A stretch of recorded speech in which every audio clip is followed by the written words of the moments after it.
आदा न बनते हुए उन्हें मंच पर आमंत्रित करता हूँ, लेकिन फिर से उनके बारे में आपको बता दूँ, वो पंजाब की शान है, वो शेरे पंजाब है। उन्होंने शुरुआती दौर पे उनको सुन-सुन के मैं भी मोटिवेट हुआ करता था और उनका प्रेज़ेंटेशन बहुत ही प्यारा, सटीक और इन्फॉर्मेटिकल होता है। यस्टरडे माय फ्रेंड, मेरे भी ज़िंदगी में परिवर्तन आने का उनका भी कुछ न कुछ हिस्सा ज़रूर है। यस्टरडे माय फ्रेंड, मैं बड़ा खुशनसीब हूँ। मैं अपने आप को बड़ा सौभाग्यशाली मानता हूँ कि आप उस शख्सियत को यस, आज उस शख्सियत को मुझे इस मंच पे आदर के साथ बुलाने का एक सौभाग्यशाली मौका मिला है।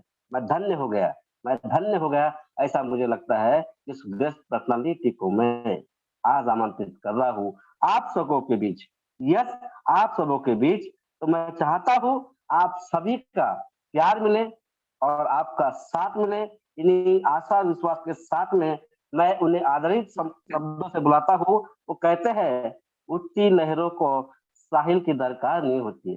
वो कहते हैं, उठती लहरों की साहिल को दरकार नहीं होती, हौसलों के आगे कोई दीवार नहीं होती। ऐसे शानदार great leader mister mister Pathankot Punjab की आन बान शान आपके बीच रहा हूँ।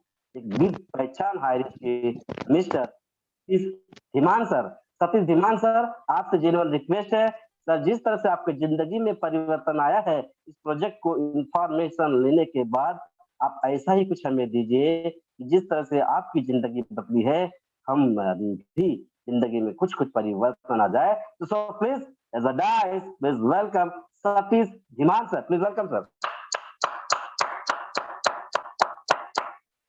Thank you sir, thank you so much Siddharth sir, wonderful sir. आपके लिए शब्द नहीं है, किस शब्दों से आपका शुक्रिया अदा करूं इतने बेहतरीन अंदाज में मुझे बुलाने के लिए। और मैं इस लायक नहीं समझता हूँ जितना मुझे आपने तारीफ दी है, जितने शब्दों से इज्जत से नवाजा आपने। और दोस्तों मैं थैंक्स करता हूँ इस हाई रिच मंच का, जिस मंच ने आज हर इंसान को एक नई एक अपनी पहचान बनाने का मौका दे रहा है। और दोस्तों जिन गुरुओं की वजह से ये मंच जो है आज कामयाबी की बुलंदियों को छू रहा है, और बहुत सारे लीडर्स इस मंच के ऊपर चल के अपने आप को, जिनको एक मंच की तलाश थी, वो अपने हुनर को अंदर छुपाए बैठे हुए थे, उस हुनर को निखारने का मौका नहीं मिल पा रहा था। उसका उस हुनर को निखारने के लिए जिस मंच को तैयार किया गया, उन गुरुओं की बदौलत, जो हमारे ग्रेट गुरु जो भी जोसेफ सर, जो हमारे ग्रेट मेंटर आर के मन्नर सर, और जो वो 5 पांडव जिनमें सर आप करने की भूमिका में हैं, आपको सल्यूट है सर। क्योंकि दोस्तों अपनी जिंदगी के लिए, अपने पेट के लिए, अपनी परिवार के लिए, अपनी लाइफ के लिए तो हर इंसान सोचता है, लेकिन आप लोगों ने कुछ दुनिया से हटके सोचा और आप लोगों ने लोगों को एक दिशा दी, लोगों को, हर उस आम इंसान को खास बनने का मौका ही नहीं दिया, बल्कि उस मौका देने के बाद उसका पल पल साथ भी दिया। और सर ये बहुत बड़ी बात है, बहुत बड़ी बात है। और ये मैं इस इंडस्ट्री को जब मैं याद करता हूँ, इस इंडस्ट्री की खूबियों को याद करता हूँ, तो मैं बार बार उस इंसान को नमन करता हूँ, सल्यूट करता हूँ, जिस इंसान ने इस इंडस्ट्री को बनाया। क्योंकि दोस्तों आज जब पूरी दुनिया में गला काट एक कंपटीशन है, एक दूसरे की टांग खींचने का एक हर इंसान का एटीट्यूड बन चुका है। उस उस समय में एक ये इंडस्ट्री जो कि नेटवर्क मार्केटिंग इंडस्ट्री है, यही इंडस्ट्री है जो एक दूसरे इंसान के लिए सोचती है और उसके लिए कुछ भी कर गुजरती है। क्योंकि दोस्तों कोई भी अपलाइन नहीं चाहती कि मेरे ग्रुप में जो मेरे साथ लोग जुड़े हैं, जो जिन्होंने मेरे पर भरोसा किया है, उनका भरोसा टूटे। और उस भरोसे को साबित करने के लिए उसको जो जो भी करना पड़ता है वो हर अपलाइन करती है। और दोस्तों मैं सल्यूट करता हूँ कि हमारे जो टाइगर टीम के फाउंडर लीडर आर के बनर सर, जिन्होंने पल पल हर उस इंसान के बारे में सोचा जिसने भी इस सिस्टम के ऊपर भरोसा किया। तो दोस्तों मैं भी उनमें से एक हूँ। मैं भी इस टाइगर टीम का हिस्सा बना। पिछले साल जून महीने में मुझे ये मौका मिला और बहुत अच्छे तरीके से हमने शुरुआत भी की। बीच में कुछ दिक्कत हुई थी, चलो हम उसको अब दोबारा रिपीट नहीं करेंगे। तो दोस्तों अभी डायमंड सिद्धार्थ सर ने कहा कि आपने मेरे को सुना। दोस्तों मेरे को मौका ये जून महीने में ही आर के मनोज सर ने मुझे 2 बार प्रेजेंटेशन में जून महीने में दे चुका था। होस्टिंग मुझे 4-5 बार करने का मौका मिल चुका था। दोस्तों ये आर के मनन सर का ही एक मैं उदाहरणता कहूंगा, जिन्होंने सिर्फ एक इंसान को चुनते नहीं है, उसको चुनने के बाद उनको निखारने का पूरा प्रयास भी करते हैं। ये हमारे ऊपर डिपेंड करता है कि हम उसका मौके का फायदा ले पाते हैं या नहीं ले पाते। तो दोस्तों, आप सभी लोगों का स्वागत है इस जूम सेशन में। जितने भी लोग बैठे हुए हैं, जितने भी दोस्त बैठे हुए हैं, मैं सबका स्वागत करता हूँ। और दोस्तों, आपको एक विश्वास दिलाता हूँ कि आप जिस मंच पे हो, ये मंच इस हाई रिच को ज्वाइन करते समय आपको आपके उस सीनियर ने क्या बोल के स्पॉन्सर किया था, प्लान करते समय क्या बताया गया था, मैं नहीं जानता। लेकिन अगर आप इस मंच तक पहुंच चुके हो तो आप समझ लीजिए कि आज आपको वो पंख लग जाएंगे, वो पंख लगने वाले हैं जिस पंख की बदौलत आप बुलंदियों को छू जाओगे। तो दोस्तों, हम अभी आगे 15-20 मिनट के लिए आपस में बातचीत करेंगे, और उस बातचीत के दौरान हम लोग कुछ ऐसी चीजों के बारे में जानेंगे जो इस इंडस्ट्री में कामयाब होने के लिए बहुत जरूरी होती हैं। दोस्तों, हाई रिच को हमने ज्वाइन तो कर लिया, ज्वाइन करने के बाद बहुत सारे लोगों का हमने देखा है कि ज्वाइन करने के बाद फिर भी जो उनकी मेंटेलिटी है, जब तक उसको हम नहीं बदलेंगे, तब तक दोस्तों इस बिजनेस में बहुत बड़ा हम नहीं कर पाएंगे। बहुत बड़ा करने का मेरा मतलब ये है कि हम लोग शायद 200 रुपया रोज का कमा लें, 400 रुपया रोज का कमा लें, महीने का 5,000, 10,000, 20,000 भी कमा लें, लेकिन जो हमारा असली मकसद हाई रिच को ज्वाइन करने का था, दैट इज फाइनेंशियली फ्रीडम, शायद उसको ना पा सके। तो उन चीजों को, जो चीजें बीच में रुकावट बनती हैं, तो उसके बारे में थोड़ा सा हम लोग जान ले। सबसे पहले सर मैं बात करूंगा कि एटीट्यूड। एटीट्यूड, नजरिया, हमारे सोचने का तरीका। इस बिजनेस को ज्वाइन करने के बाद भी हमारा सोचने का तरीका अगर नहीं बदलता तो दोस्तों हम बहुत बड़ा बिजनेस नहीं कर सकते। मुझे एक छोटी सी स्टोरी याद आ रही, स्टोरी के माध्यम से समझाने की कोशिश करूंगा। एक गांव में एक किसान रहता था। उस किसान की एक बेटी थी, और बेटी बहुत सुंदर थी। और उसी गांव में एक लड़का भी रहता था। उस लड़का उस लड़का चाहता था कि जो उसकी किसान की बेटी है उसके साथ मेरी शादी हो जाए। तो उसने एक दिन उस किसान से बात की कि मैं आपकी बेटी को पसंद करता हूँ, और मैं इसके साथ शादी भी करना चाहता हूँ। तो दोस्तों, किसान ने सोचा कि मुझे बेटी की शादी तो करनी ही है, और अगर ये लड़का पसंद कर रहा है, और अगर बेटी भी को भी ये पसंद है, तो उसमें करने में कोई बुराई भी नहीं है। उसने उस लड़के को कहा कि मुझे कोई दिक्कत नहीं है, लेकिन मुझे पहले तुम्हारा इम्तिहान लेना पड़ेगा। बोले इम्तिहान कैसा? बोलते इम्तिहान इस बात का कि मैं अपनी बेटी की शादी उससे करना चाहता हूँ जो हमारे इस क्षेत्र का सबसे ये कह सकता हूँ कि सबसे हिम्मत वाला इंसान हो, सबसे बलवान इंसान हो, जिसके अंदर थोड़ा जोश जुनून हो, मैं उसके साथ करना चाहता हूँ। तो बोले बताइए आप कैसे ये मेरे चेक करेंगे? बोले आप ऐसा करना, सुबह आ जाना मेरे पास, मेरे मेरे तबेले पे आना, जहाँ पे अपने में गाय, भैंस, घोड़ा सब मैं बांधता हूँ, तो वहां पे आ जाना। तो दोस्तों, वहां पे उसको बुलाया गया लड़के को। और उस जब लड़के को बुलाया गया तो वहां पे लड़का थोड़ा सा ऐसे सोच में था कि ये पता नहीं कैसा कंपटीशन होगा मेरे साथ, कैसा पता नहीं क्या मेरे को कैसे चेक किया जाएगा। तो उसको किसान ने बोला कि आप यहाँ पे तबेले के बाहर खड़े हो जाइए, और अभी मैं तबेले में अंदर जाके, मैं मेरे पास 3 बैल हैं, मैं 3 बैलों को बार बार बारी बारी से खोलूंगा, और वो तीनों बैल उस तबेले से बाहर आएंगे। आपको इन 3 बैल जो मैं खोलूंगा, 3 बैल में से किसी एक बैल की पूंछ को पकड़ना है। और अगर आपने पूंछ को पकड़ लिया तो मैं समझूंगा कि आप सबसे ताकतवर, मैं कह सकता हूं, मतलब सबसे आप होशियार इंसान हो। तो उसने बोला ये तो कोई बड़ी बात नहीं है, ये तो मैं आराम से कर लूंगा। तो दोस्तों, जब उन 3 बैलों को खोला गया तो सबसे पहले जो पहले वाला बैल जब बाहर निकला, एक सबसे पहले पहले एक बैल को खोला गया, बाहर निकला, तो उस बैल को देखते ही उस लड़के की मतलब चिट्टी पिट्टी गुम हो गई, उसकी होश उड़ गए, क्योंकि वो इतना खतरनाक, इतना खूंखार, इतना देखने में था कि उसके पास उसकी पूंछ को पकड़ना तो बहुत दूर, उसकी हरकतों को देखे उसके पास वो कम से कम 50 फीट दूर चला गया, उसकी हरकतें देखे कि ये तो मेरे को मार डाले। तो एकदम से पीछे हट गया। और उसने उसके दिमाग में ये था कि ये तो बहुत खतरनाक है, लेकिन अभी अभी मेरे पास 2 मौके और हैं, क्योंकि 2 बैल अभी और हैं। तो उसने सोचा चलो ये नहीं तो मैं दूसरे का मैं पुश पकड़ता हूँ। और दोस्तों, जब दूसरे बैल को फिर खोला गया, दूसरा बैल जब बाहर निकला, तो दूसरा बैल उससे भी ज्यादा भयानक, उससे भी ज्यादा खतरनाक, खूंखार। तो उसको उसने थोड़ी सी कोशिश की, तो उसको लगा कि अब तो मेरे पास 2 ही मौके हैं, अगर इसको भी मैं नहीं पकड़ा तो तीसरा इससे भी खूंखार हो सकता है। उसने थोड़ा सा अपने आप में हिम्मत जुटाई, पकड़ने की कोशिश की, लेकिन उस बैल ने उसको अपने पास फटकने भी नहीं दिया, और वो फिर वो भी वहां से निकल गया। अब उसके पास, उसके दिमाग में क्या चल रहा है कि अब तो मेरे पास तीसरा कोई मौका ही नहीं है, अगर ये मौका भी हाथ से निकला तो फिर मैं लड़की से शादी नहीं कर पाऊंगा। दोस्तों कहते हैं ना कि जिंदगी में जो भी होता है वो किसी मकसद के कारण ही होता है। तो उसके दिमाग में ये था कि तीसरा तीसरा मौका तो है अभी, दो निकल गए तो कोई दिक्कत नहीं, तीसरा मौका मेरे पास है अभी, मैं तीसरे में तो चलो मैं देखता हूँ। उसने अपने भगवान को, ईश्वर को याद किया कि भगवान मेरी मदद करते और मैं इस मौके को मैं खोना नहीं चाहता। और उसने, जब उस किसान ने तीसरे बैल को खोला और तीसरा बैल जब उस तबेले से बाहर निकला और उस बैल की तरफ देखते हुए उस लड़के की एकदम से खुशी का ठिकाना नहीं रहा, क्योंकि वो बैल इतना इतना कमजोर था, इतना मरियल सा था कि बड़ी मुश्किल से चल पा रहा था वो, बड़ी मुश्किल से। और इस लड़के ने सोचा भगवान तूने मेरी सुन ली, क्योंकि मैं खामखा पहले के चक्कर में, दूसरे के चक्कर में अपनी जान गवा बैठता या अपने कुछ चोटिल हो जाता। लेकिन अब ये तो बहुत जैसा मैं चाहता था वैसे ही हुआ, तो मैं इसकी तो पूछ आराम से पकड़ लूंगा। लेकिन दोस्तों जैसे तबेले से वो बैल बाहर निकला, जैसे वो उसके सामने से वो गुजरने लगा, तो एकदम से जब उसने पूंछ पकड़ने की कोशिश की, तो दोस्तों होता क्या उसके साथ कि उस बैल की पूंछ ही नहीं है। दोस्तों कहीं ऐसा भी हमारे साथ ना हो जाए, हमारा नजरिया कहीं ऐसा ना हो कि ये हाई रिच में मैं कामयाब नहीं हुआ तो शायद इससे भी आसान मुझे को मौका मिल जाए, शायद इससे भी मुझे कोई आसान मौका मिल जाए। तो क्योंकि दोस्तों ये बिजनेस बाइनरी का भी नहीं है, ये बिजनेस रीपरचेज का भी नहीं है, ये बिजनेस तो हमारी सोच का है, ये बिजनेस हमारे माइंड सेट का भी, किस माइंड सेट से हम इस बिजनेस में आते हैं।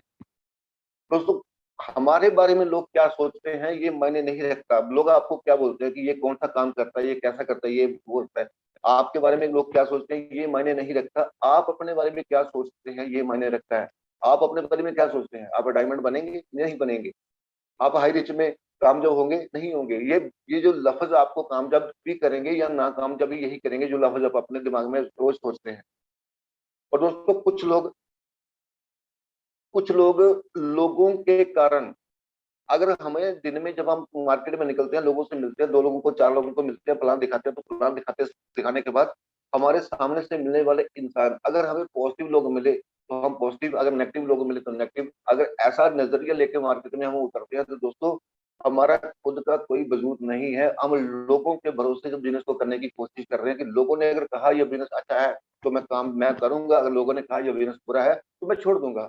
अगर ऐसे एटीट्यूड के साथ, ऐसी सोच के साथ मार्केट में उतर रहे हैं तो दोस्तों मैं आई एम सॉरी टू से कि आप बहुत बड़ा नहीं कर पाएंगे, बहुत बड़ा नहीं कर पाएंगे। और आज इस कमांडो कोबरा ट्रेनिंग का जो मकसद है वो छोटा करने का नहीं है, वो जो बड़ा करना चाहते हैं उन्हीं के लिए ये मंच तैयार है। तो दोस्तों हमारे को पहले मिलने वाले चार पांच लोग, जब हम इस बिजनेस में आते हैं आने के बाद जब हम मार्केट में लोगों से मिलने के लिए उतरते हैं, तो पहले हमारे मिलने वाले चार पांच छह को लोग हमारी जिंदगी का अगर फैसला करते हैं तो दोस्तों हमारा खुद का कोई वजूद नहीं है। क्योंकि अगर हमें लोगों ने बोला ये बिजनेस नेगेटिव है तो आप हम नेगेटिव हो जाते हैं, अगर बिजनेस किसी ने बोला कि ये बिजनेस बहुत अच्छा है तो हम लोग पॉजिटिव हो जाते हैं। तो दोस्तों हमें अपना खुद पहले एक स्टैंड लेना होगा कि ये बिजनेस अच्छा है या बुरा है। पहले अपने आप को पहले मोटिवेट कीजिए, क्योंकि दोस्तों ये बिजनेस किसी दूसरे को मोटिवेट करने का नहीं है, आप अपने आप को मोटिवेट करने का बिजनेस है। अगर आप मोटिवेटेड होंगे तो पूरी दुनिया को मोटिवेट कर लेंगे, लेकिन अगर खुद आप मोटिवेट नहीं है तो आप किसी दूसरे को मोटिवेट नहीं कर सकते।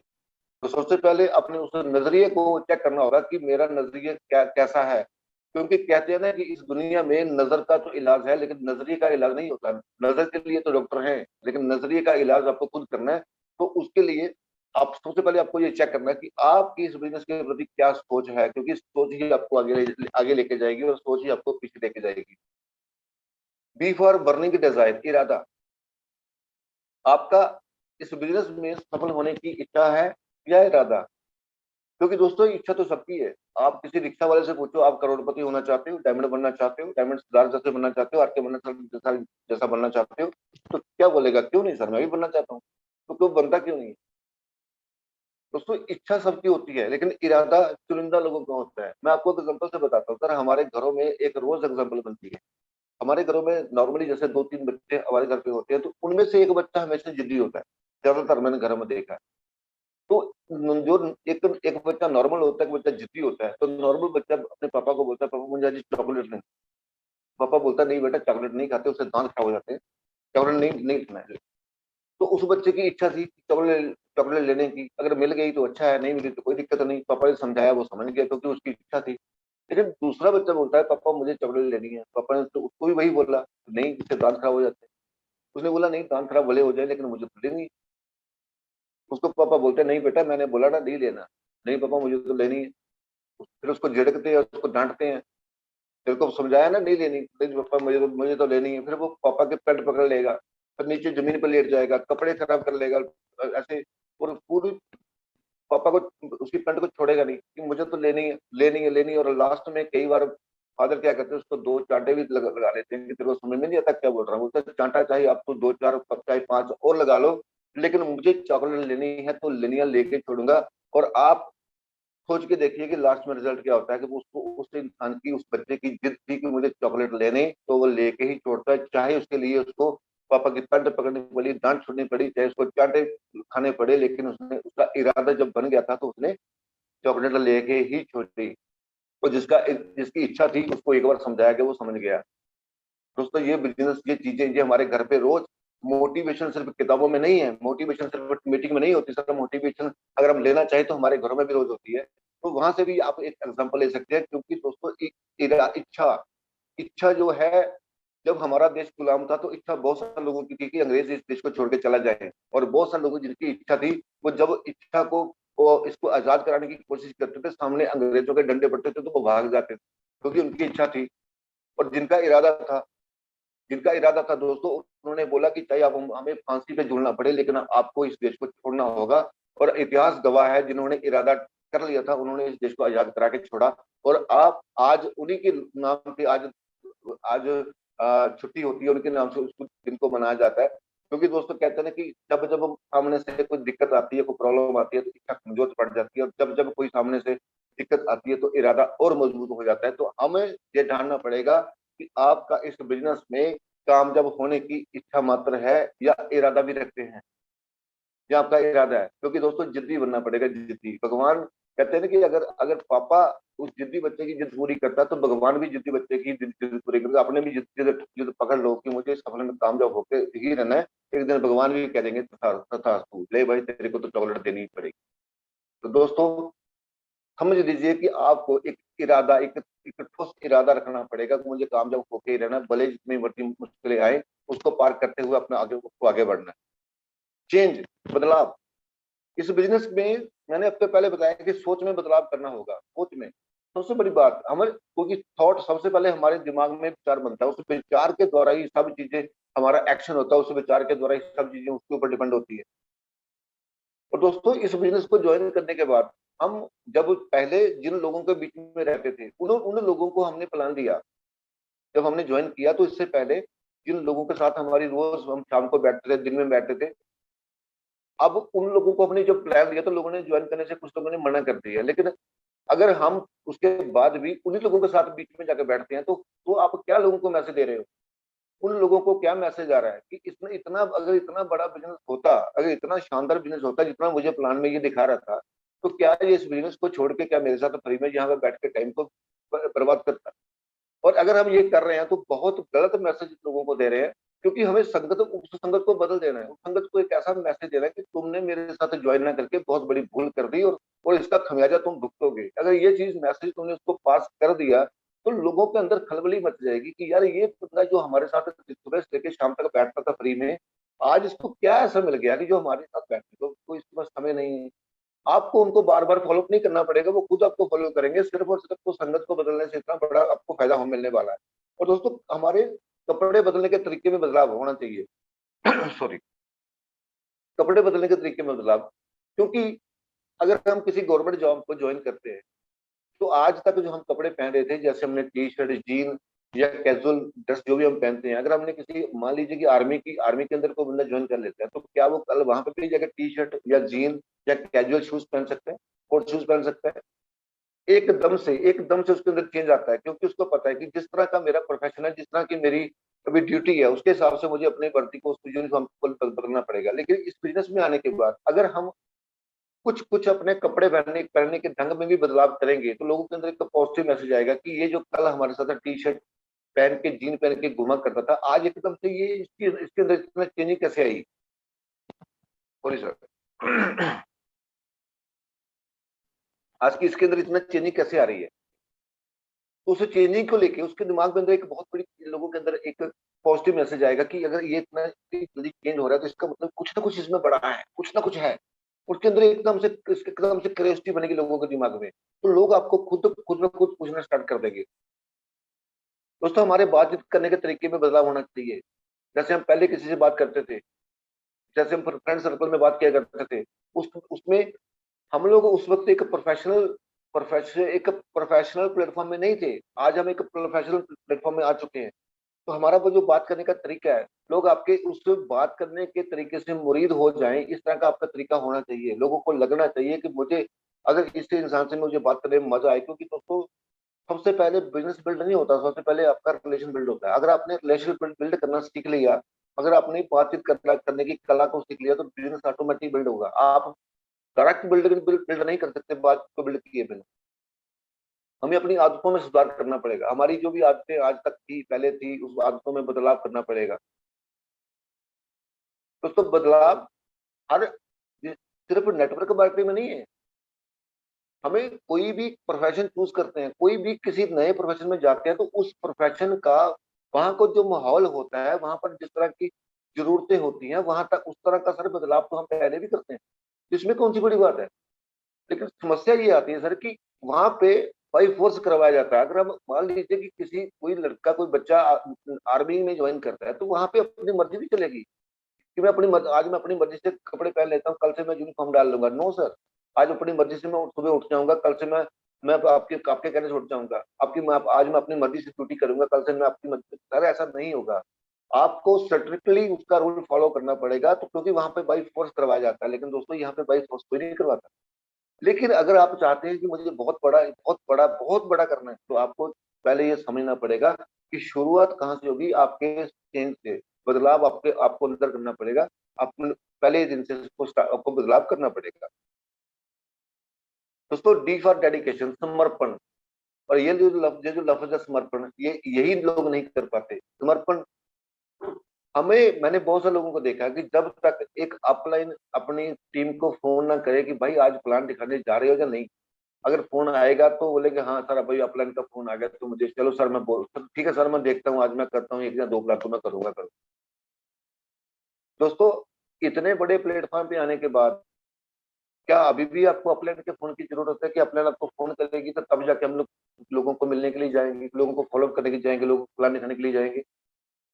और अगर आपको अपलाइन अपलाइन का फोन आने के बाद ही प्लान करने का अपना प्लान बनाते हैं, तो दोस्तों अभी भी आप जॉब कर रहे हैं। अभी आप जॉब की नेटवर्क, आप हाई रिच की भी नौकरी कर रहे हैं, हाई रिच में आने के बाद भी नौकरी कर रहे हैं। क्योंकि ये काम तो नौकरी में होता है, जॉब में होता है। एक बॉस सुबह ऑर्डर करता है कि आज आपको दिन में क्या करना होगा, और फिर वो हम उसको फॉलो करते हैं। लेकिन एक जॉबलेस, जो इसको बोलते हैं बॉसलेस जॉब, ये जो हमारा प्रोफेशन है हाई रिस्क, इसमें भी अगर आपका अपलाइन की फोन आने के बाद आप प्लान करने की प्लानिंग करते हैं, तो दोस्तों एक एक जॉब क्लास में और हमें हमें क्या फर्क है। कोई फर्क नहीं है। क्योंकि हमने भी इसको दिल से नहीं अभी तक स्वीकार ही नहीं किया कि हाई रिस्क ये मेरा बिजनेस है। क्योंकि हमने अभी तक क्या सोचा हुआ है, हमने यही सोचा हुआ है कि ये तो अपलाइन का बिजनेस है। अपलैंड बोलेगी तो मैं करूंगा, अपलैंड वही बोलेगी तो मैं नहीं करूंगा। अपलैंड अब मेरे लिए प्लान दिखाने आएगी तो मैं प्लान करूंगा, अपलैंड मेरे लिए फॉलो करने के लिए मेरे साथ चलेंगे तो मैं प्लान दिखाऊंगा, नहीं आएंगे तो मैं नहीं दिखाऊंगा। दोस्तों, हमें ये समझना होगा कि एप्पल लाइन जो हमारे साथ काम करवाने के लिए फील्ड में जाते हैं, सर उनका भी ये बिजनेस है। और आप सोचो कि उनके साथ कौन सी अपलैंड रोज जा रहे हैं।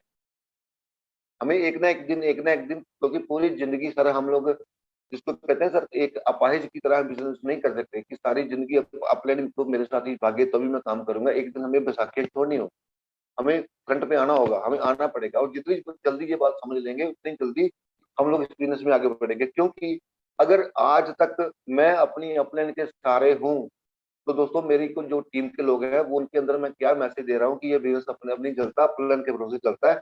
तो मेरी टीम के लोग भी सारी जिंदगी मुझे अपने साथ भगाते रहेंगे, क्योंकि जो मैंने उनके सामने करके दिखाया, वही वो उनको वही समझ में आएगा। क्योंकि जो हम लोगों को कहते हैं, लोग वो नहीं करते, जो हम उनको करके दिखाते हैं, लोग वही करते हैं। और दोस्तों, आपको मैं भी ये प्राउडली कहना चाहूंगा कि माई ग्रेट अपलाइन आर के मनर सर, जिन्होंने मुझे इसको स्पॉन्सर किया, और अभी तक भी सर 3 बार मौका बना था, लेकिन बीच में दिक्कत कुछ ना कुछ होती रही बीच में। लेकिन अभी तक भी मैं आर के मनन सर को फिजिकली फेस टू फेस नहीं मिला हूँ, और मुझे सिर्फ उन्होंने एक ही बार जब स्पॉन्सर किया तब से लेके आज तक उनके साथ फोन पे ही बात होती है, जूम मीटिंग में ही बात होती है। मैंने उनको कभी फील्ड में तो नहीं लेके गया। तो दोस्तों आपको ये चीज समझनी पड़ेगी कि जब तक आप इंडिपेंडेंट इस चीज को नहीं समझेंगे, बहुत बड़ा नहीं कर पाएंगे। और दोस्तों मैं इस जूम सेशन की शुरुआत मैंने की थी कि बहुत बड़ा करने की प्लानिंग अगर हमारी है, हमें इस जूम सेशन की जरूरत है। अगर 100-200 रुपया पर डे की कमाने की हम लोग एटीट्यूड रखते हैं तो वो बिना जूम मीटिंग के भी आ जाएगा। उसमें बहुत बड़ी कोई रॉकेट लगाने की जरूरत नहीं है। और दोस्तों आपका जो समर्पण है, जो आपका डेडिकेशन है इस बिजनेस के प्रति, क्या वो ऐसा है कि जिसका टीम में उदाहरण दिया जा सके? क्या टीम उसको कॉपी कर सके, टीम के लिए एक प्रेरणा का जो स्रोत बने? कुछ ऐसा हम लोग रोज कर रहे हैं जिसकी वजह से आपका टीम के अंदर एक मोटिवेशन आए? दोस्तों अगर हम एक अपना मकान बना रहे होते हैं तो मकान बनाते समय उस मकान को बनाने में हमारा जो समर्पण, हमारी डेडिकेशन कितनी होती है सर, कितने दिल से, कितने जी जान से उसमें लगा देते हैं कि ऐसा होना चाहिए, वैसा होना चाहिए। तो दोस्तों ये हाई रिस्क का जो बिजनेस जो पूरी जिंदगी आपकी आने वाली पीढ़ी पीढ़ी तक आपको फायदा देने वाला है आपकी, तो क्या इसको बनाने में क्या हमें दिल से काम नहीं करना चाहिए? बिल्कुल करना चाहिए सर। और अगर आज तक आप नहीं कर रहे हैं तो आपको आज से इस चीज को, कमी को दूर करना है और इसको हमने करना है। और दोस्तों ये एक्साइटमेंट, उत्साह, देखिए सर मैंने लिखा है लिफाफा देखकर खत का मजमून भांप लेते हैं लोग। मैं बात से बहुत मोटिवेटेड हूँ। मैं हम लोगों को दिखावे के लिए बहुत मोटिवेटेड मैं दिखा रहा हूँ, yes yes I am excited excited excited, लेकिन अंदर से मेरी हवा निकली हुई है। दोस्तों ये 2 मिनट नहीं लगेंगे लोगों को समझने में कि ये बंदा जो बोल रहा है वो ऐसा ये है नहीं। क्योंकि जो एक्साइटमेंट सर होती है ना, जो दिखावे की बनावटी एक्साइटमेंट वो दिख जाती है। तो लोग हमारी बॉडी लैंग्वेज, हमारा चलने का तरीका, हमारे कंधे झुक जाए, अगर हमें चेहरे पे हवाइयां उड़ रही हूँ तो दोस्तों लोग समझ जाते हैं कि ये बिजनेस इसका अच्छा नहीं चल रहा है। और ये जो बिजनेस है ये उत्साह का बिजनेस है, जोश का बिजनेस है, एक्साइटमेंट का बिजनेस है। लोग आपके बारे में कैसे पता लगा लेते हैं, या मेरे बारे में कैसे पता लगा लेते हैं कि इसका बिजनेस अच्छा चल रहा है या नहीं चल रहा है? मेरे पड़ोसी को या किसी को कैसे पता चलता है कि इसका बिजनेस अच्छा नहीं चल रहा? क्योंकि मेरे द्वारा दिखाई गई एक्टिविटी, अगर मैं जब शाम को घर पे लौट रहा हूँ, जब मेरे कंधे झुके हुए हैं, जब मैं चल रहा हूँ तो मेरे पैरों में जान ही नहीं है, लोग मुझे बुला रहे हैं तो उनको मैं सही तरीके से नमस्ते नहीं बोल पा रहा हूँ, तो लोग समझ जाते हैं कि ये जो बिजनेस बता रहा था ना, ये बिजनेस अच्छा नहीं चल रहा। दोस्तों आपको परमानेंट अपने अंदर एक एनर्जी रखना, परमानेंट अपने अंदर एक एक्साइटमेंट रखना, क्योंकि ज्यादातर होता क्या है सर, जिन लोगों को हमने शुरुआती दौर में इस बिजनेस के बारे में बताया होता है बहुत एक्साइटमेंट के साथ, क्योंकि जब हम हाई रिस्क में ज्वाइन करते हैं तो सर तो एक्साइटमेंट से ही करते हैं, तो उस वक्त हमारे साथ अंदर एक्साइटमेंट होती है। तो एक्साइटमेंट में जब कुछ लोगों को प्लान दिखाते हैं और लोग बोलते हैं सर कोई बात नहीं आप करिए, मैं बाद में करूंगा, मैं देखता हूँ, सोचता हूँ, विचार बनाता हूँ।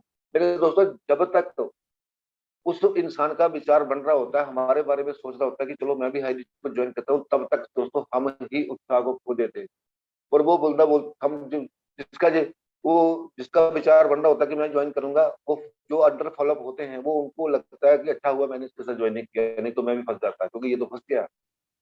अगर लोगों को ये महसूस हो रहा है कि हम लोग फंस गए हैं, हमारा काम नहीं चल रहा है, तो दोस्तों आपके साथ कोई आने वाला नहीं है। आपके अंदर एक परमानेंट जोन होना चाहिए, क्योंकि दोस्तों आपको पता है कि जो लोग रोज एक ही काम को करते हैं, जो मान लीजिए एक नौकरी पे जाते हैं, दो दो पूरा एक दुकान को जिसने पूरी जिंदगी चलाना है, उस इंसान की जो जोश एक्साइटमेंट उसका खत्म हो जाता है, क्योंकि उसको जिंदगी में कोई नया इंसान नहीं आता, कोई नया कुछ कंसेप्ट नहीं आता, कोई नया जूम मीटिंग नहीं आता, कोई नया आरके बर्नर सर की तरह उनके अंदर मोटिवेशन नहीं आता। लेकिन हम तो रोज नए लोगों से मिलते हैं, हम तो रोज हमारे पास एक नई चीज है। और हमारे सामने देखते जिन लीडर्स ने इतनी बड़ी बड़ी अचीवमेंट की, क्या अभी भी देखते हुए हमें अपना अपना एक्साइटमेंट खोने की जरूरत है? दोस्तों अभी अब सिर्फ अपने आप को, कुछ लोगों के पास उधार का उत्साह होता है, उधार का उत्साह मैं किसको बोल रहा हूँ? अगर अपने ने फोन पे बात की कि यार अच्छा काम है, तो अब आई एम एक्साइटेड, मैं जबरदस्त, मैं यस सर मैं आज तो मैं कर दूंगा, फाड़ दूंगा, ये कर दूंगा, वो कर दूंगा। अपलेन का फोन आया तो हम लोग एक्साइटेड हो गए, और जैसे ही हमने किसी दूसरे बंदे को जाके मिले और उसने बोला यार ये नहीं होता, तो अब एकदम से हमारी हवा निकल जाती।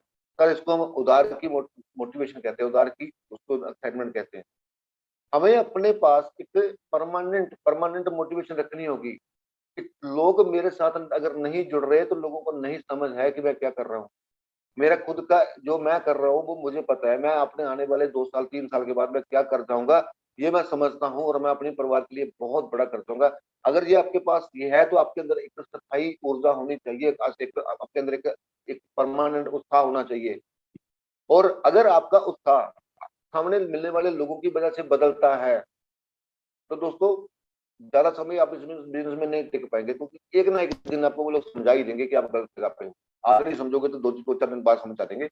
तो दोस्तों ये इस उत्साह को कम से कम 2 से 3 साल तक हमने बरकरार बना के रखना है, क्योंकि ये 2 3 हफ्ते की गेम नहीं है, 2 3 दिनों की गेम नहीं है, 2 3 महीनों की गेम नहीं है। कम से कम 2 3 साल तक इस उत्साह को बना के रखें, और इस जो आपका अंदर जो उत्साह है, आपके अंदर जो एनर्जी है, उसको अपनी टीम में ट्रांसफर करते रहें। आपको इस बिजनेस में कामयाब होने की कोई दुनिया की कोई ताकत नहीं रोक सकती। सिर्फ और सिर्फ इसको बना के रखें। और दोस्तों फेथ, विश्वास, फेथ विश्वास क्या होता है सर? एक छोटा सा किंतु परंतु, एक छोटा सा डाउट हमें ले डूबता है। आप जो लोग ड्राइव करते हैं, गाड़ी को चलाते हैं, उनको देखिए सर, जब हम गाड़ी को ड्राइव कर रहे होते हैं तो गाड़ी को ड्राइव करने का एक नियम है कि जिस वक्त अगर आप चाहते हैं कि गाड़ी को मैं थोड़ी तेजी से भगाऊं तो आपको उस वक्त ब्रेक से पैर हटाना होगा। और अगर आप चाहते हैं कि अभी मुझे गाड़ी को रोकना है तो फिर आपको एक्सीलेटर से पैर हटा के ब्रेक को दबाना होगा। इस दुनिया में कोई भी ऐसी गाड़ी नहीं है जो एक ही समय पे ब्रेक को भी हम दबा सके और साथ में एक्सीलेटर को भी दबा सके। दोनों पैर, एक्सीलेटर भी जोर से दबा के रखें और ब्रेक को भी दबा के रखें तो सर गाड़ी एक ही जगह पे खड़ी खड़ी पेट्रोल फूकती रहेगी। आपका समय खराब होगा, गाड़ी का इंजन खराब होगा, और आप कहीं कहीं नहीं पहुंचने वाले। और अगर आप दिमाग में कोई किंतु परंतु लेके बैठे हुए हैं कि पता नहीं होगा नहीं होगा, ऐसा कर पाऊंगा नहीं कर पाऊंगा, मेरे साथ ऐसा होगा, अगर कोई भी किंतु परंतु है तो समझ लीजिए कि आपने ब्रेक भी दबा के रखी हुई, एक्सीलेटर को भी दबा रहे हो, सिवाय अपनी एनर्जी वेस्ट करने की और कुछ नहीं होगा। और सिर्फ अपना खर्च भी होगा, पेट्रोल खर्च भी होगा, टाइम भी खराब होगा, एनर्जी भी खराब होगी, उसको आगे छोड़ दीजिए। दोस्तों अगर गाड़ी को भगाना है तो ब्रेक को तोड़ना पड़ेगा, और अगर गाड़ी को रोकना है तो एक्सीलेटर को पैर हटाना पड़ेगा। ये डिपेंड आपके ऊपर करता है कि आप गाड़ी को, हाई रिस्क की गाड़ी को भगाना चाहते हैं या रोकना चाहते हैं। पहले इन चीजों को अपने सिस्टम से हटाना पड़ेगा। और अपनी कंपनी पे विश्वास कितना होना चाहिए? 99% disloyalty is a 100%, sorry 99% loyalty is a 100% disloyalty. अगर आपको किसी चीज पे 99% विश्वास है तो आप 100% आपको आपको उसके ऊपर शक है। तो आपका विश्वास 99% नहीं, 101% होना चाहिए, क्योंकि 1% का जो विश्वास में कमी आपको इस बिजनेस में कामयाब होने से रोकेगी। क्यों रोकेगी? क्योंकि हम जब किसी रेलवे स्टेशन पे, बस स्टैंड पे जाते हैं तो वहां पे एक हमें हमारा जो वजन, हमारा वेट करने की मशीन लगी होती है, वहां पे हम एक कॉइन डाल के अपना वजन कर सकते हैं। तो उसमें लिखा होता है कि 1 रुपए का कॉइन डालिए, उसमें 99% डाल के मुझे वेट करके बताइए सर। कोई दोस्त बता सकता है कि मैंने 99 पैसा डाला और मेरा वजन हो गया? नहीं सर, उसमें एक पैसा आपको वजन करने से रोकेगा। और अगर आपके विश्वास में 1% की कमी है तो वो आपको कामयाब होने से रोकेगी। आपको 99 नहीं, 101% इस पे विश्वास करना पड़ेगा और अपने सिस्टम पे भरोसा रखें। ये सिस्टम वो सिस्टम जिस सिस्टम ने आज लोगों को करोड़पति बनाने की तरफ अग्रसर कर दिया हुआ है। आप आधा करोड़पति तो हमारे मनन सर, जो भी जोसेफ सर पहुंच चुके हैं। और क्या अभी भी हमें इसके ऊपर विश्वास नहीं हो रहा है? क्या अभी भी हमें इसके ऊपर शंका है, किंतु परंतु है?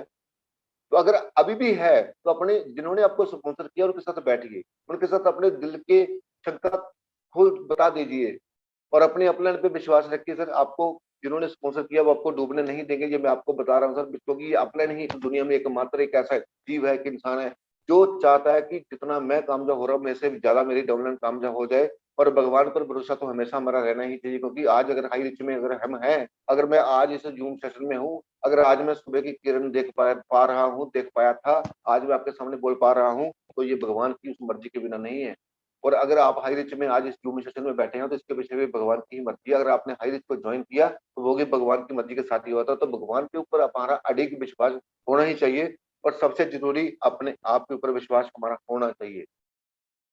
क्योंकि मैं बोला था कि लोग आपके बारे में क्या सोचते हैं ये मायने नहीं रखता, आप अपने बारे में क्या सोचते हैं ये मायने रखता है। क्योंकि अगर आपको अपने आप पे भरोसा है, तो कहते हैं ना कि जिस चीज़ को इंसान शिद्दत शिद्दत के साथ चाहता है तो पूरी कायनात उसको पूरा उसको मिलाने में पूरी कायनात उसको मदद करती है। अगर आपको लगता है कि आपके ऊपर विश्वास है, अगर आपको लगता है कि आप डायमंड हैं, अगर आपको लगता है कि आप 4 स्टार हैं, 5 स्टार हैं, अगर आपको लगता है कि मैं हाई रिच का चैंपियन,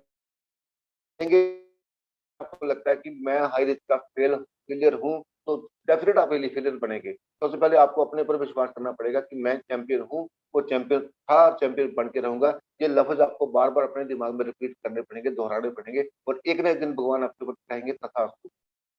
तो दोस्तों, मैं मैंने कोशिश की आपके साथ कुछ ऐसी बातों को शेयर करने की जो मुझे लगा कि ऐसा ये इस कुछ कमियाँ जो हमारे बीच में होती है, क्योंकि दोस्तों अगर ये कमियाँ ना हो तो हम सब लोग अब तक आज तक कामयाब क्यों नहीं हो गए। कुछ ना कुछ कमियाँ हमारे बीच में रहती हैं जिसको हमने दूर करने की हमने कोशिश की। और दोस्तों मैं थैंक्स करूँगा अपने उन ग्रेट गुरुओं का जिनकी वजह से आज जिन्होंने मुझे ये बहुत बार मेरे ऊपर विश्वास किया और मैंने उस विश्वास को जीतने की कोशिश भी की। अगर कोई कमी बीच में रह गई हो तो मैं क्षमा का याचक हूँ। और दोस्तों मैं थैंक्स करूँगा आज आज हम हमारे सिद्धार्थ सर जिन्होंने शानदार राज्य इस सिस्टम को मंच को संचालन कर रहे हैं।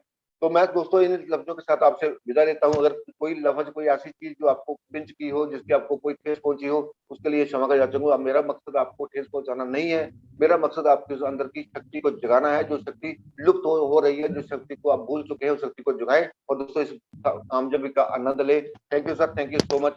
थैंक यू सिद्धार्थ सर, आगे की सेशन के लिए इसको कंटिन्यू करने के लिए प्लीज़ मंच पर आएँ sir please. Thank you Satish Dhiman ji. आपने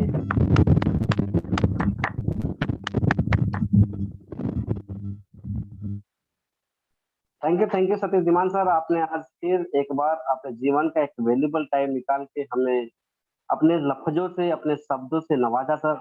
उसके लिए तहे दिल से शुक्रिया, धन्यवाद। हम उम्मीद नहीं दावा करते हैं कि आपने जितनी जानकारी दी सर वो सटीक थी। 3 बैलों की कहानी से शुरुआत किया, एटीट्यूड बताया, चेंज बताया। Sir grand salute. आप इसी तरह से अपना वैल्यूएबल टाइम निकालते रहिए और हमें मार्गदर्शन देते रहिए। जिस तरह से आपकी ज़िंदगी में परिवर्तन हुआ, बेशक हमारे भी ज़िंदगी में परिवर्तन आ जाए। आपके दिशा निर्देश से हम बड़े सौभाग्यशाली समझेंगे। यस दोस्तों, सर को सम्मानित शब्दों के साथ मैं विदा देता हूँ। ए चाँद, क्या तुझे कोई गुरूर है? ए चाँद, क्या तुझे कोई गुरूर है? क्या तुझ में भी कोई नूर है?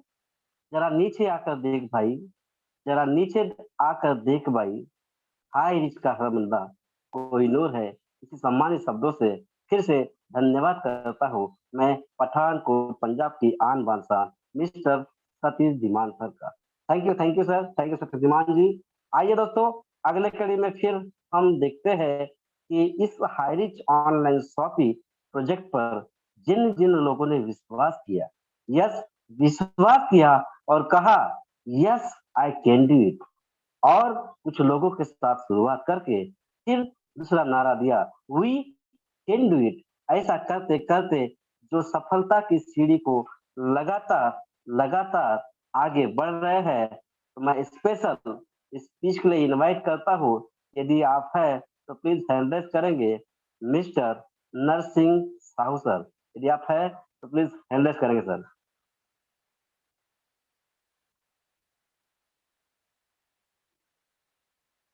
सॉरी, एक्चुअली स्टार का कोई स्पेशल नाम नहीं आया था इसलिए मैं लिया था, कोई दिक्कत नहीं। Thank you. अगले कड़ी में मुलाकात कराते हैं दोस्त एक शानदार डॉक्टर साहब से। बहुत सारे लोगों का सवाल रहता है, यार ये मेरे बस का नहीं, ये मेरी इमेज का नहीं, लेकिन एक शानदार ग्रेट पर्सनैलिटी हमारे बीच में है। वो बैतूल से बिलोंग करते हैं, बैतूल टीम के फाउंडर लीडर है, वो पेशे से डॉक्टर है और डॉक्टरी के साथ साथ वो हाई रिच ऑनलाइन शॉपिंग को समर्पित भाव से करते हैं। वो कोई और नहीं, लेकिन उन्हें बुलाने से पहले मैं चाहता हूँ कि हर शाम को हर शाम सूरज से पहले ढल जाती है, पतझड़ बसंत में बदल जाता है। दोस्तों मुसीबत में हिम्मत मत खोना, समय कैसा भी हो गुजर जाता है। ऐसा शख्सियत प्लीज वेलकम डॉक्टर तुलाराम बिहारे सर। आप हैंडल्स करेंगे please.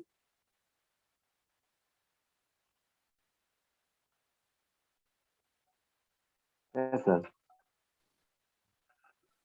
Okay sir, thank you sir, बहुत बहुत धन्यवाद सर, इतने बड़े मंच पे मुझे आमंत्रित करने के लिए। बहुत सौभाग्यशाली महसूस कर रहा हूँ सर मैं आज का जो ट्रेनिंग सेशन सर के द्वारा बहुत ही गजब का दिया गया कि हम लोगों को पूरे विश्वास और डेडिकेशन के साथ इस अपॉर्चुनिटी में काम करने की आवश्यकता है।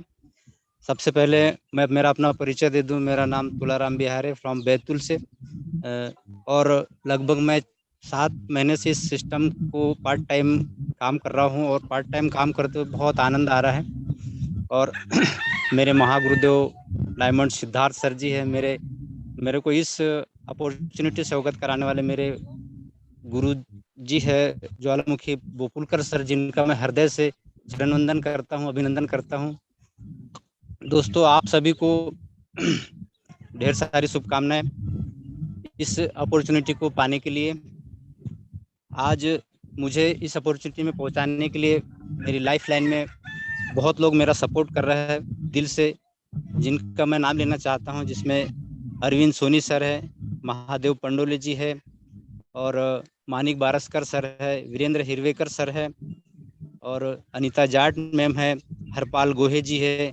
सभी लोगों का नाम लेना संभव नहीं दोस्तों। आज मुझे बहुत खुशी महसूस हो रही है कि आज मेरा सीलिंग हुआ है सेकंड, और मेरे डाउन में भी मेरे एक का महादेव पंडोली जी का भी सीलिंग हुआ है। Thank you sir. मैं ज़्यादा समय न लेते हुए अपनी वाली को यहीं विराम देता हूँ। थैंक यू सर, इस मंच पे बुलाने के लिए मेरे आप सब लोगों का बहुत बहुत धन्यवाद sir. Thank you doctor Tularam Bihari ji. आप बैतूल के फाउंडर लीडर हैं। अगले 20 आप तो थे जीजा, अभी धमाका किया साले साहब ने भी, और आपकी जुगलबंदी काफी बढ़िया काम कर रही है, बैतूल में अपने आप को बढ़ा रही है। तो मैं प्लीज वेलकम करता हूँ महादेव पंडोली जी, तीसरी बार सेलिंग अचीवमेंट कंप्लीट कर चुके हैं। आपको अनम्यूट का ऑप्शन डाला है सर, शब्दों का ख्याल रखिए please. Mahadev Pandole ji.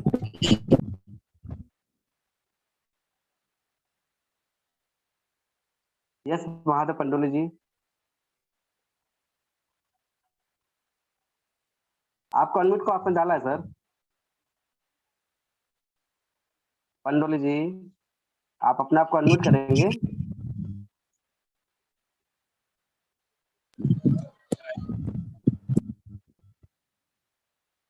Sir लगता है आपके पास टेक्निकल इशू है, आप सर अपने आप को अनम्यूट नहीं हेलो कर पा रहे sir. Hello yes sir sir. Hello hello yes sir, आवाज आ रहा है सर, आ रहा है आ रहा है। नमस्कार करता हूँ सभी आयरिश परिवार के सदस्यों को सर मैं, और मुझे बड़ी खुशी हो रही कि इस पैनल पे बोलने का मौका मिला। मेरा नाम महादेव पंडल, बैतूल एमपी से हूँ मैं। एक छोटे से गांव सिहार से हूँ, जो छोटा सा गांव है लेकिन बड़े धमाकेदार गांव है, जिसने मुझे अभी अभी फिलहाल में मतलब 8-15 दिन के अंदर में मेरा डबल सीलिंग हो गया, डबल और ट्रिपल तीसरा सीलिंग कल निकाला। मैं उन सभी दोस्तों को धन्यवाद करना चाहता हूं जिनने मेरे को सपोर्ट किया, और मेरे जो अपलायन है तुलाराम बिहारी जी, मैं उनको भी धन्यवाद करना चाहता हूं कि इस बिजनेस को मेरे तक लाया और मुझे बताया। और मेरा काम अच्छे धमाके से चल रहा है। थोड़ा मुझे बोलना नहीं आता है, लेकिन जैसे भी टूटा फूटा कुछ गलती हो तो मुझे माफ करना। ओके, थैंक यू सर, लगातार आप धन्यवाद प्रयास कर सर। रहे हैं, सफल प्रयास होंगे। Yes sir, thank you. आप लगातार तैयारी कर रहे हैं, प्रयास कर रहे हैं, तो सफलता आपको जरूर मिलेगी। आइए दोस्तों, अगले कड़ी में एक शानदार ग्रेट लीडर से मुलाकात कराता हूँ, और वो भी पंजाब की आन बान शान है। यस माय फ्रेंड, वो भी पंजाब की आन बान शान है, और अभी कंटिन्यू लगातार वो अपने बीच बना रहे पहचान है। तो मैं ऐसे ही शानदार ग्रेट लीडर को इंट्रोड्यूस कराता हूँ। उनका नाम पवन मेहरा जी है। प्लीज वेलकम पवन मेहरा जी। आप हैंड रेस करेंगे, मुझे आसानी होगी सर।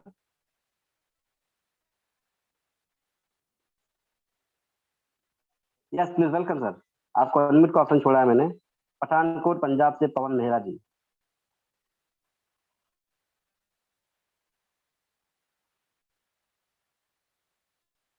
पवन जी, मैंने आपको अनम्यूट का ऑप्शन डाला है, अपने आप को अनम्यूट करके। यस शायद प्रॉब्लम हो रहा है उसको। Yes sir, okay. चलिए दोस्तों, शायद पवन मेहरा जी कंफर्ट जोन में नहीं है। मुझे दुख है कि आज वो शानदार अचीवमेंट को कंप्लीट किए, लेकिन नेटवर्क है, कहता है प्रॉब्लम होती रहती है। अगली बार उनका भी हम सुनेंगे कि किस तरह से अपने जीवन में उन्हें आत्मसमर्पित करके हाईरिच में अपना नाम बनाया। आइए दोस्तों, अगले कड़ी में फिर से हम पढ़ते हैं बिलासपुर छत्तीसगढ़ की ओर। एक शानदार ग्रेट लीडर है और वो कहते हैं, कुछ जोश यूं पैदा करो जिंदगी के वास्ते, यूं मजा किया हो उसमें, जिंदगी काटा नहीं करते, और कोई और नहीं, वो है राजकुमार रात्रे जी। प्लीज सर, आप हैंडल करेंगे, मुझे आसानी होगी।